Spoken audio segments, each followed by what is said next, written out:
My name is Elena Maddox, and up until 2 years ago, I was the rising star at Trident Strategies, a boutique corporate consulting firm in New York City. I was the youngest senior strategist they had ever hired, and within 18 months, I'd closed 3 multi-million-dollar client accounts. I worked harder than anyone, kept my heels high, and my emotions low. I thought I was unstoppable. And then came Marcus Hale, the new managing director. Marcus was charming, sharp-dressed, and cutthroat. He came from a rival firm in Chicago and was hired by our CEO to restructure operations. At first, I was cautiously optimistic. I even presented my client pipeline in one of his first team meetings, confident that he'd see my value. He did. Just, not in the way I expected. Within weeks, Marcus was undoing everything I'd built. He pulled 2 of my clients and reassigned them to people with less experience. He began undermining me in meetings, gently at first, let's loop Elena in after we draft something, and then more openly, questioning my projections in front of the whole team. It wasn't long before he called me into his glass-walled office with a smug smile. Elena, he said, folding his hands over a pristine white desk, we're going to be trying something new. I think your talents are being underutilized in strategy. I'd like you to assist our administrative team for the next few quarters and help streamline our internal systems. I stared at him. You want to demote me to an assistant? Not a demotion, he said smoothly. A strategic pivot. I couldn't believe it. I'd gone from leading client presentations to taking coffee orders and managing calendars. Worse? The whispers around the office. I heard them when I walked by. Did she screw up?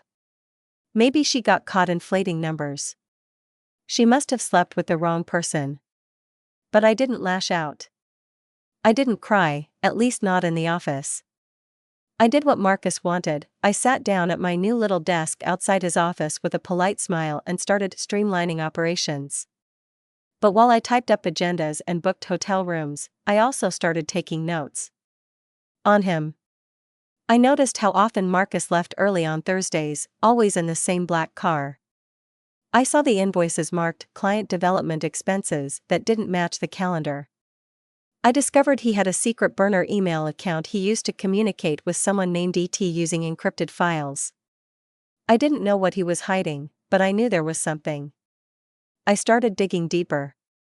I befriended the IT guy, Julian, who was always nursing a Diet Coke and had a crush on the HR coordinator.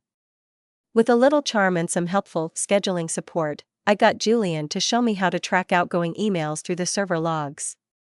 Once I had access to the patterns, I started collecting data quietly. I wasn't sure what I'd find, but I was committed. Meanwhile, Marcus continued to act like a king, and the team treated me like the court jester. It was humiliating. But I played the role, dutiful, helpful, unthreatening.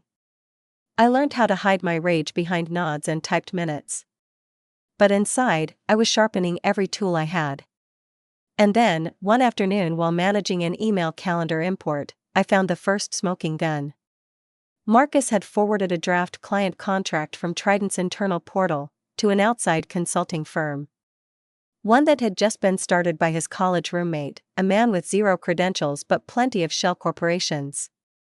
The contract wasn't finalized, but it contained sensitive pricing strategies and internal workflows. In corporate speak, that was espionage. He was stealing our intellectual property and feeding it to a firm he had indirect ties to. I screenshot it. Then I backed up every relevant email I could find, encrypted them, and emailed them to an external account under a pseudonym. I also printed out copies and kept them locked in my fireproof safe at home. If Marcus was trying to bury me, I was going to drag him straight into hell with me. Still, I waited. Because this wasn't just about getting even. It was about winning. By the end of that year, I'd learned something else. Marcus had promised a top client, Delta Aerospace, an exclusive pitch that I had originally built the framework for. But now he was planning to deliver it under the new firm's banner. I needed help to pull this off. So, I called Jasper Quinn, one of my former clients who had always respected me. I told him the truth. Not everything, but enough. Elena, are you saying Hale is trying to funnel your pitch to a dummy firm? He asked, his voice icy. Exactly. He went quiet. I never liked that smug bastard. Send me what you have. I'll handle it from my end. The trap was nearly set. All I had to do was let Marcus keep digging his own grave. They say the best revenge is served cold. Mine was cryogenically frozen. After discovering Marcus Hale's dirty little side hustle, the confidential proposal he sent to an outside firm, I didn't strike immediately. I waited. I calculated. I watched the pieces move like a chessboard, and I studied every single one. I knew I couldn't take him down on my own. Marcus was slick. He had the CEO wrapped around his finger, the board enchanted by his streamlining strategies, and a loyal circle of brown-nosers in every department. If I came at him without a bulletproof plan, I'd be the one shown the door next. But I had something better than power. I had knowledge. While juggling admin duties for Marcus, booking travel, coordinating his lunches, printing spreadsheets, I quietly built a full archive of his unethical behavior. Misappropriation of intellectual property. Secret meetings on company time. Dubious invoices. I'd even managed to pull metadata off a presentation he claimed to have written. It was mine, and the timestamp proved it. He was smart, but arrogant. Arrogance makes people sloppy. Around that time, my old client Jasper Quinn looped back. I did some digging, he told me over the phone. That firm Marcus is feeding your pitch to? It's a ghost shell. Registered in Nevada under a holding company that's connected to his former college roommate. No employees. No office. Just a shell to launder our proprietary work, I said, my voice tight with controlled fury. Exactly. And Elena? If this goes public, Trident's legal team will circle the wagons around him unless they're given no choice. That was my cue. I began laying the groundwork. I needed someone on the inside who could help trigger the downfall without it getting traced directly back to me. Someone respected. Someone with reach. Her name was Veronica St. James, VP of Legal Affairs. Veronica had been with Trident for over 15 years, and while she kept her head down, everyone knew she didn't tolerate ethical breaches. I had a hunch she didn't like Marcus, especially after he slashed her department's training budget to optimize resources. I approached her cautiously, under the guise of helping her coordinate legal documentation for an upcoming partner contract. During our meetings, I'd let things slip. Marcus changed the language on this clause without logging it. Or I noticed this proposal was nearly identical to a draft I wrote 2 years ago. I didn't accuse. I just left breadcrumbs. She started paying attention. Then one afternoon, she invited me into her office. Close the door, Elena. I did. I don't believe in office gossip, she said, sliding a file folder toward me. But I do believe in documentation. If what I think is happening is actually happening, we're looking at corporate fraud. I didn't flinch. Would you be willing to help me if I can prove it? Veronica stared at me for a long moment. If you bring me hard evidence, timestamped, traceable, and comprehensive, I'll take it to the board myself. But if you're wrong, Elena, I won't be able to protect you. I understand. And I meant it. I'd already risked everything just by collecting what I had. That weekend, I compiled the entire file. I mapped out timelines, included file histories, email headers, and contract trails. I even included a note linking Marcus's personal purchases, paid through corporate reimbursements, to meetings held at the address of the shell firm. I handed the folder to Veronica Monday morning. She read it. Then she said just one word, damn. Within a week, the board had the file. I wasn't privy to what happened behind those closed doors, but I knew Veronica went in hard. And then, like clockwork, things began to shift.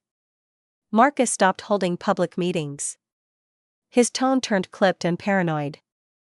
HR began quietly conducting interviews, asking staff if they had ever been encouraged to misrepresent reports. When they pulled Julian, the IT guy, in for questioning. I knew the pressure cooker was about to blow. But still, no fireworks. Until the morning I walked into the office and saw Marcus's glass door, locked.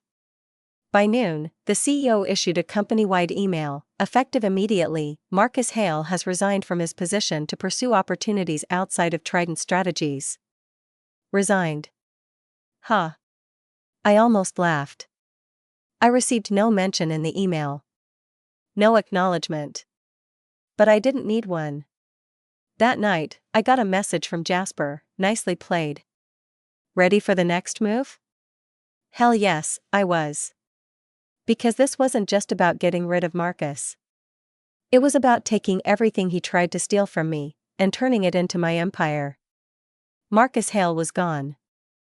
After the carefully assembled file I delivered through Veronica landed on the board's lap, his so-called resignation became the company's most whispered secret. I didn't get credit for taking him down, and honestly, I didn't want it. Not yet. Power doesn't come from applause. It comes from control. But the day after Marcus's exit, something shifted. I walked through the office halls and people actually saw me. They said hello. Some even looked nervous. One analyst named Peter, who used to snicker behind my back, actually stood up when I walked past. That's when I realized I had their attention. Now, I needed their respect. I wasn't going to climb back to the top. I was going to rebuild the damn top, one move at a time. First, I approached HR and asked to be formally reassigned from the admin pool. They tried to stall. We're reevaluating departmental assignments after Marcus's departure, but I was already 10 steps ahead. I'd like to submit a strategic realignment proposal for internal brand development, I said calmly. They blinked. A what? A cross-department initiative designed to strengthen client trust, rebrand Trident after our recent leadership change, and expand our reach into overlooked sectors. HR Director Melanie squinted. You've already written it, haven't you? I smiled and slid a sleek binder across the desk. It was 42 pages long, filled with data projections, branding plans, and partnership suggestions I'd spent the last year building after hours. I need a title, I said. Not permission. They promoted me on the spot, Director of Strategic Development. I didn't throw my new title around. Instead, I made allies. I invited the undervalued analysts from Marcus's former team to brainstorm sessions. I gave credit publicly. I listened. And I made a point to never raise my voice or flaunt authority. I just executed flawlessly. Within 2 months, my internal brand campaign was attracting attention from outside partners. We landed Lansing Biotech, a client Marcus had failed to close. Then Monarch Holdings, a notoriously selective portfolio manager, reached out and asked to meet with me personally. The CEO, Wallace Brinkman, began noticing. At a quarterly leadership meeting, he said, "It's been a while since we've seen this kind of traction out of strategic dev. Maddox, what's your secret?" I just smiled. I listen better than I talk. He chuckled. Whatever you're doing, keep doing it. What I didn't tell him was that I was doing more than building new business. I was building leverage. Every time a client praised a proposal, I noted who helped. Every time someone undercut me or tried to take credit, I documented it. I created a network of quiet loyalty, and identified the snakes still slithering around from Marcus's regime. By Q3, Trident announced they were opening a new executive seat, VP of Corporate Strategy, a title with a direct line to the board. It was Marcus's old position under a new name. The usual suspects began circling: mid-level VPs, senior managers with MBAs and brittle egos. They whispered about who'd be picked, schmoozed with the board, through lavish dinners. I didn't do any of that. I just delivered results. I tripled client retention in 6 months. I revived 2 accounts that had been dormant. I led a cross-border compliance training that saved the company a legal headache worth 6 figures. And then I submitted my name for the VP slot, with a portfolio and a single sentence: I don't chase titles, I create value. The record speaks for itself. 2 weeks later, I was called into the boardroom. Sitting there were Wallace Brinkman, Veronica St. James, and 2 board members I'd only ever seen during all-hands meetings. "Elena," Wallace began, folding his hands, "your application was unconventional." My heart pounded, but I held his gaze. "And that's why we're unanimously offering you the position." I almost didn't believe him. I blinked once. Twice. "Are you serious?" Veronica grinned. "Deadly." That evening, I walked into my new office on the 37th floor. It was the one Marcus used to sneak up to during late-night strategy calls. The view of Midtown Manhattan was the same, but everything else had changed. I ran my hand across my desk, and exhaled for the first time in 2 years. But the victory wasn't just symbolic. I now had access to executive files, internal audits, and board strategy sessions. I could see just how deeply Marcus had infected the company. And I could finally start cleaning house. There were 2 managers still approving shadow invoices tied to Marcus's old shell firm. I flagged the payments, rerouted them to legal, and sent both managers a polite meeting request titled, "Policy Alignment Discussion." By Friday, both had resigned. I didn't need to raise my voice. I didn't need revenge speeches. I had power. The following Monday, a white envelope with no return address landed on my desk. Inside was a single sheet of paper. "Dear Elena, I've been told you're the new queen of the hill. Congrats. You always were sharper than the rest. But don't get too comfortable. I may be gone, but you've started something you can't stop. M. Marcus." My hand trembled for only a moment. He was bluffing. Or so I thought. Until Veronica called later that night. "We just intercepted a data request coming from an encrypted IP in Chicago. It matches the metadata patterns from Marcus's old emails." My jaw tightened. "What was requested?" "Client acquisition strategy. Your division." My stomach sank. The war wasn't over. It was just beginning. There are moments in your career where you pause, not because you're unsure, but because you're preparing to strike. Receiving that anonymous letter from Marcus, signed only M, was one of those moments. I wasn't rattled. I was activated. The man I had buried wasn't dead, he was regrouping. And if he thought I wouldn't see him coming, he'd forgotten who I'd become. He made me a threat. Now, I was going to remind him why that was a mistake. Veronica confirmed the IP address came from a co-working space in downtown Chicago, connected through a VPN. Marcus was getting smarter, using legal gray areas, anonymous domains, and indirect data crawlers to scrape Trident's client acquisition strategies. I called a meeting with Julian from IT and Nina from cybersecurity, laid out what I knew, and asked one question: "Can we trap him?" Julian grinned. "Oh yeah. But we'll need bait." Nina nodded. "A decoy campaign. Something juicy. We load it with encrypted triggers, tie it to IP monitoring code, and see where the rats run." Within 3 days, we created a polished mock strategy for Zencore Solutions, a fake European tech client looking to expand into the US market. We named it Project Atlas, laced the document with false data and embedded trackers, then casually planted it inside a shared executive folder. By Thursday, we had a hit. Someone downloaded Project Atlas from an unknown node routed through 3 different states, then forwarded it to an offshore domain, opconsults.biz. That domain? Registered to a shell firm in Belize. Guess who had a listed P.O. box in Belize under a fake consulting entity? Marcus Hale. I didn't want to just catch him, I wanted to expose him, publicly and irrevocably. So I made a call. Jasper Quinn, the client who'd helped me once before, now sat on the board of Silvercrest Media, a publishing group with a popular investigative business podcast. He owed me a favor. "I've got a story," I said. "Whistleblower material. Leaked files. Fraud. It involves a former exec trying to undercut his old company with fake clients and stolen intellectual property." Jasper didn't even hesitate. Send it over. We'll bury him. But before I handed anything to the press, I needed to protect my house. Internally, there were still whispers of Marcus loyalists. People who had quietly benefited from his corrupt shortcuts, side commissions, preferential treatment, travel bonuses. I launched a quiet audit, framed as a compliance initiative, but I made the target list myself. 3 department heads. 1 senior analyst. 2 mid-tier managers. By the time the audit reports came back, 4 of them had already resigned. The other 2? I had legal draft settlement agreements and NDA offers waiting. They signed without a word. I wasn't purging people.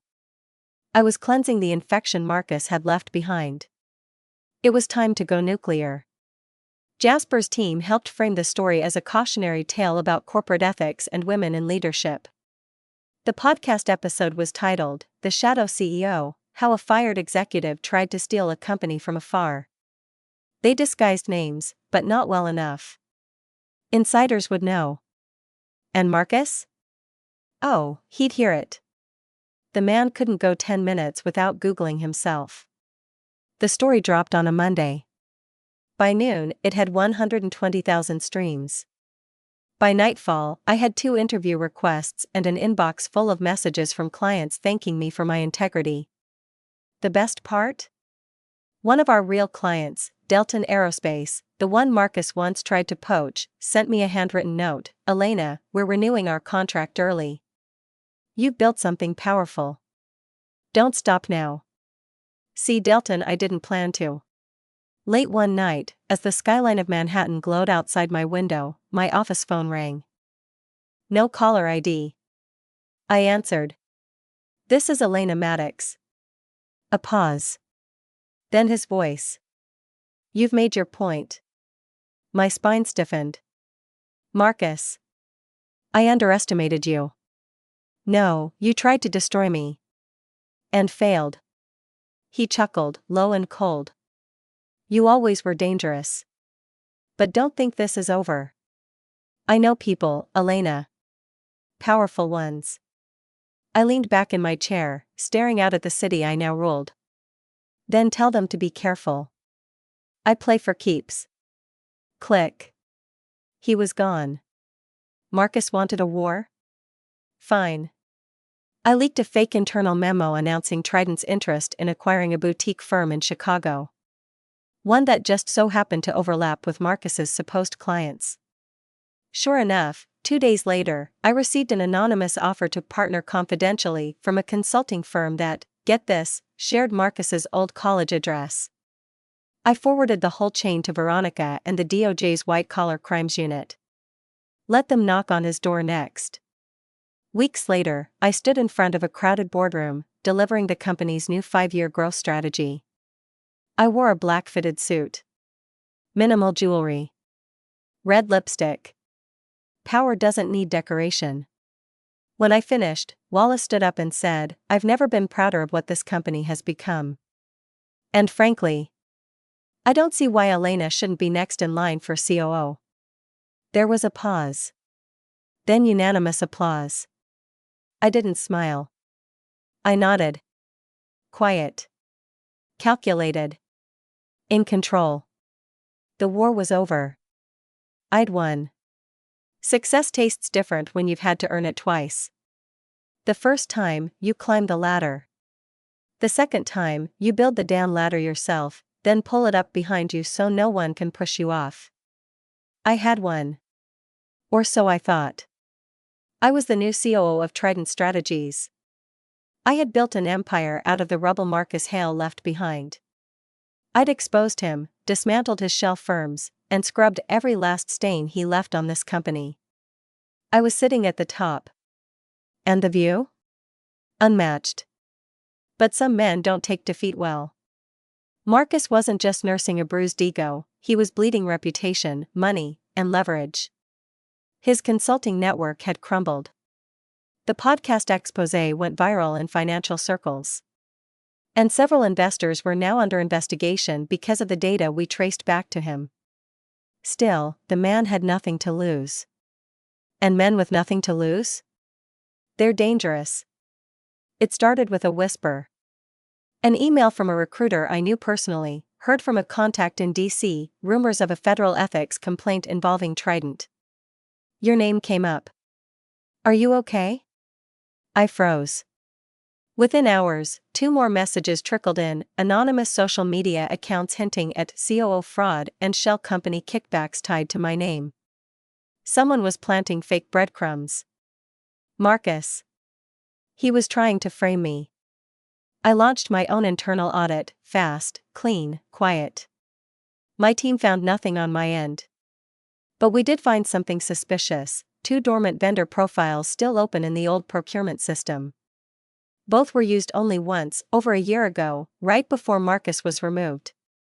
Each processed a payment of $15,000 for business development services. The trail led nowhere. Until we traced the IP address used to log the invoices. It came from a laptop that was still active. Registered to a junior analyst, Max Ritter, someone I barely knew. I pulled his access immediately and called security. When Max sat across from me in HR, pale and sweating, he folded fast. I didn't know what I was doing, he stammered. He said it was just cleanup. That if I helped him keep a few files hidden, he'd get me a job later. He promised. Marcus Hale? I asked flatly. Max nodded, ashamed. He still has access. He bribed one of the IT guys from another office. I pressed a button under my desk. Security walked in. I had everything I needed now. Proof Marcus was still infiltrating our systems through an inside mole, falsifying data, planting trails. I handed the compiled evidence to Veronica and our outside legal counsel. They immediately filed for an injunction and restraining order. Then I made a second call, to a woman named Claire Dorn, an investigative journalist with the Financial Index, who had been quietly collecting names connected to Marcus's web of fraud. She ran the story within 72 hours. Exec Marcus Hale implicated in COO frame-up attempt. The press was savage this time. Investors fled. No one would touch him. And Trident? We became a poster child for corporate resilience. But I still wanted one more thing. Closure. It came unexpectedly. I was attending a financial conference in Chicago, representing Trident as keynote speaker. After my talk, as I stepped off the stage, I saw him. Marcus. He stood near the back of the room, older, thinner, trying hard to look important in a wrinkled designer suit that no longer fit. He gave me a smug half-smile and started toward me. Still got the walk, he said, nodding. I taught you well. I didn't blink. You taught me exactly what not to be. He leaned in closer. You think you've won. But people forget. Memory fades. Scandal dies. And someone like you? You'll always have a target on your back. I stepped closer until we were eye to eye. No, Marcus. I was your target. And now, I'm your example. Every boardroom in this country knows what you did, and what I did to survive it. You're not a threat anymore. You're a story people tell to warn others. He stared at me for a beat longer. Then turned and walked away. That was the last time I ever saw him. Back in New York, I returned to work with sharper instincts, but softer armor. I promoted 2 women from within who had been overlooked for years. I overhauled our mentorship program. I instituted a whistleblower clause with direct, protected access to legal. And when I saw a young strategist named Priya being talked over in a meeting, I paused the room. Let her finish, I said firmly. Or I'll start over. She finished. Her proposal got funded. I'd climbed my way back, through betrayal, sabotage, and a war of strategy. But I didn't want to sit at the top alone. I wanted to light the way for others. Marcus tried to ruin me. All he did was build the woman who couldn't be broken.